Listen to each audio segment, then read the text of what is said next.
What is up, my dopamon? Don't forget to smash that like button if you really like this video, and don't forget to subscribe. I'm only kidding, I'm not doing all that shit. Hi everyone, welcome to a short clip from Crash Bandicoot Insane Trilogy. This is from the first game, and it showcases possibly the hardest level in, well, the hardest levels in Crash 1 for certain. First death.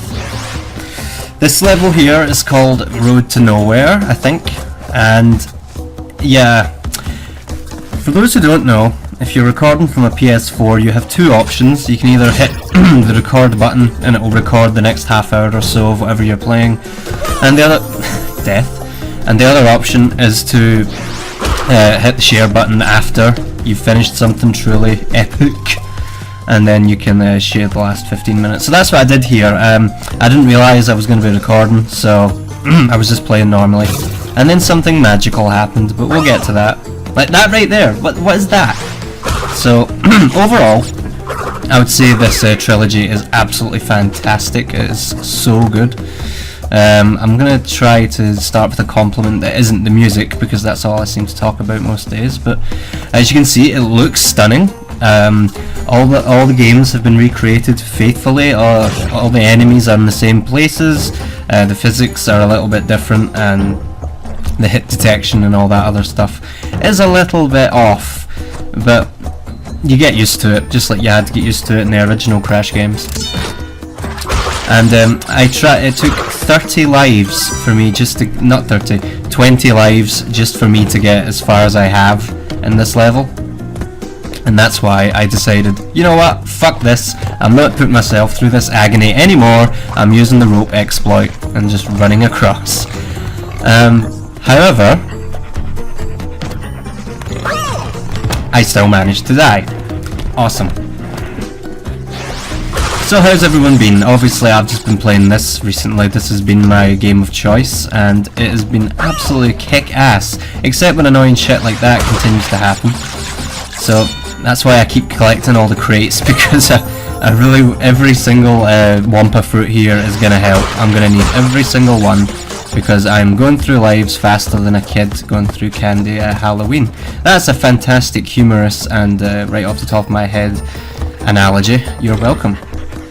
So the hogs there, they can hurt you, and you can't hurt them.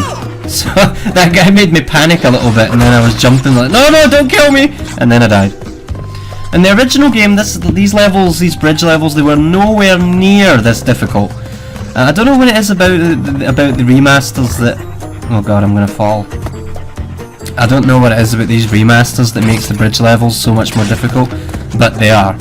As you can see, I actually played through a little bit of that level, legit. But otherwise, it's just way too hard. Because the jumping isn't exactly the same as it was in the original trilogy,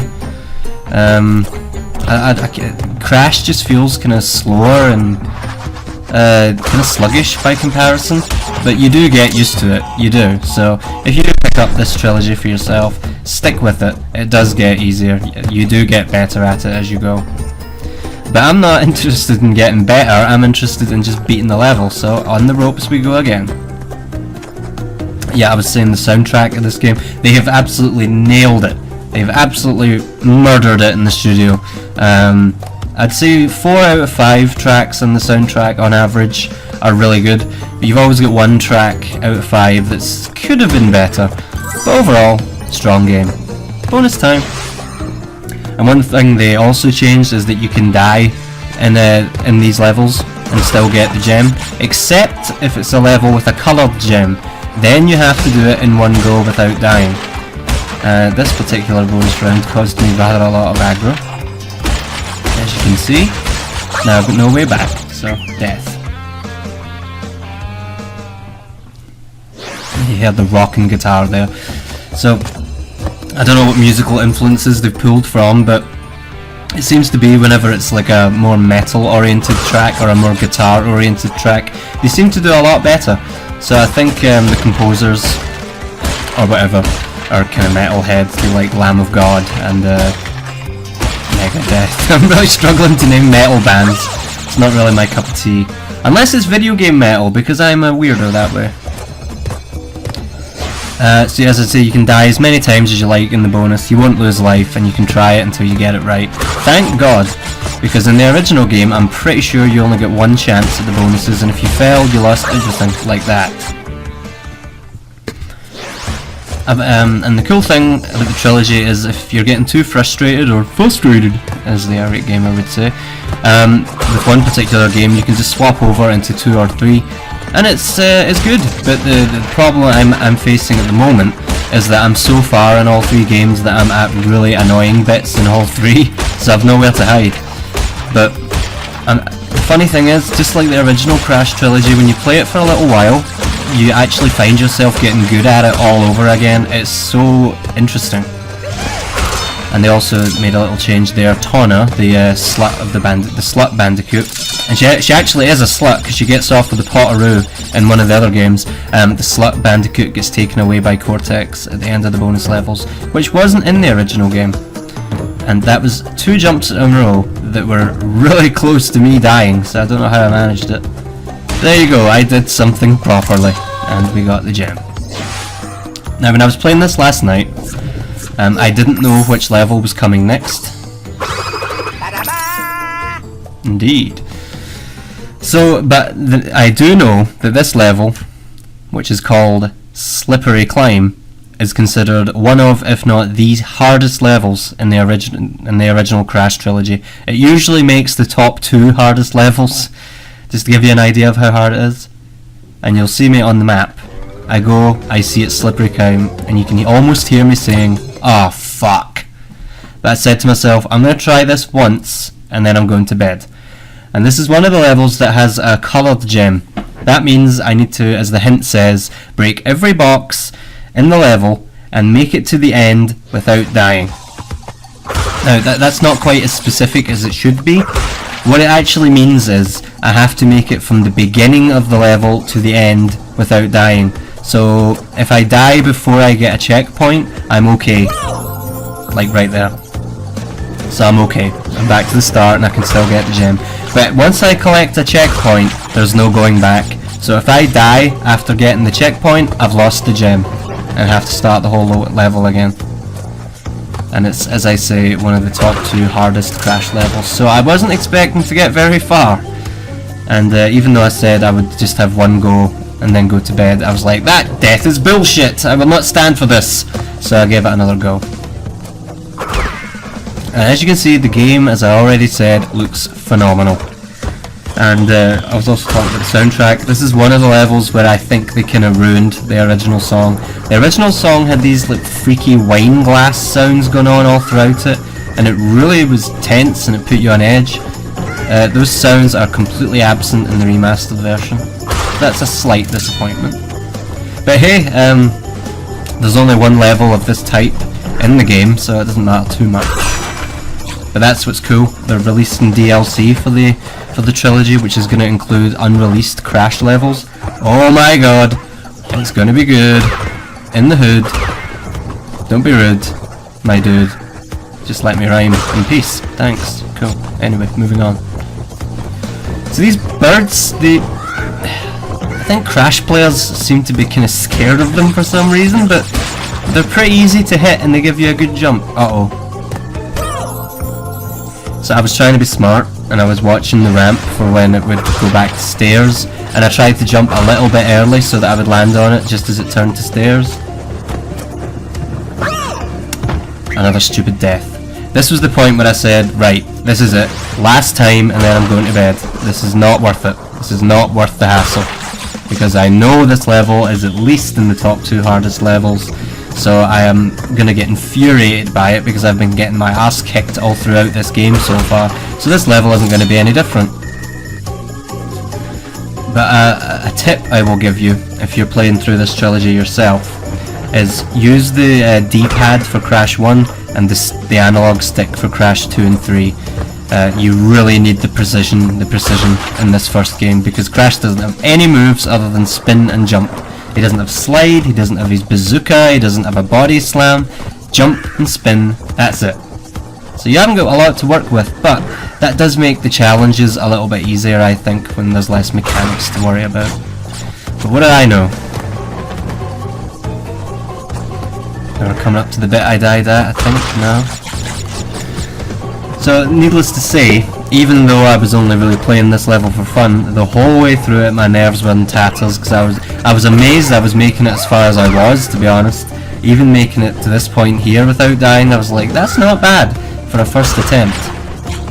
Some people are saying this level's actually easier in the remake. I'm not really willing to go back and play the original trilogy again just to get to this point, I'm afraid. So we'll just have to take their word for it. Go, go, go. Easy peasy. So in case it isn't already obvious, this is being done post-commentary, not as I play. That would be way too stressful. I would do a let's play in this game, but I've kind of decided what my criteria is for let's plays, and I think that it needs to have a decent story as a bare minimum. So immediately pretty much all platformers are ruled out, because that's all you do is jump on platforms. And this bit here was a bother. Your timing has to be perfect. And so close to hitting that spike down there and dying, but I made it. Okay. This bit right here is probably the most stressful part of the whole level. Or not, if you're those three initials that I'm not going to say, that involve Doritos and air horns, and Milady and fedoras. That's me. Except I would rather shoot myself in the head with a 12 gauge shotgun than ever come within 5 feet of a fedora. Or My Little Pony. Bronies are human filth. I'm sorry. I'm really sorry if any bronies watch this, but you are human filth. You are a cesspit of scum. Sorry. Truth hurts, man. Anyway, this bit here, I came very, very close to dying several times. There's the first one. And there's the other, nearly jumping right into the spike. Oh, now if I'd missed that jump, I almost definitely would have died. So, that was a near one. And these enemies, although they have a very simple attack pattern, as you see, they're really stressful, because you don't want to die. And I jumped too early, but I'm okay anyway. So personally, I'm not saying this level's easy by any stretch, but the hardest? No chance. That Sunset Vista was an absolute cunt of a level. I'm sorry, I don't use that word much, but it really, really was. I hated it. And I don't know how I would have got through that road to nowhere without the rope glitch. It just wouldn't have been possible, I don't think. And in the original game it was just arms and eyes that attacked you from behind those bars, but now it's old men. So I guess for whatever reason Cortex is gathering old men and locking them up in his prison. Maybe he's trying to have a party with lemons or something like that. I don't know. And I don't know what that website would look like either, so don't even ask. So this is one of the Nitrous Brios bonus levels, and those ones are difficult, but luckily, like every bonus in this game, you can die as many times as you like and still restart it. So they did make the remaster slightly easier, particularly with regard to gems, but the colour gems are usually on like the hardest levels, so you have to beat the hardest levels without dying once. As is the case with this one, Slippery Climb. And what's the other one? The Lost City. Oh my god, that level is a bitch to the maximum. All day long. We completed the bonus. So you see I think I've got 10 extra lives since playing this level. So is it really that bad? I mean, come on. The scary parts are still to come, I think. Is it this bird? Right, okay. One of these birds I very, very nearly died at. We might have went by it already. Oh, and those windows are the most difficult bit of the whole level if you're going for 100% run of the video game level! Very important. 3 birds in a row. The final hurdle. And at this point I'm just like, holy fucking shit, the end's in sight! I did it! I did it! So I'm like, don't die, and then I didn't. So that was great. And that's going to be the end of the video, my friends. So, Slippery Climb, not so bad. First time, baby!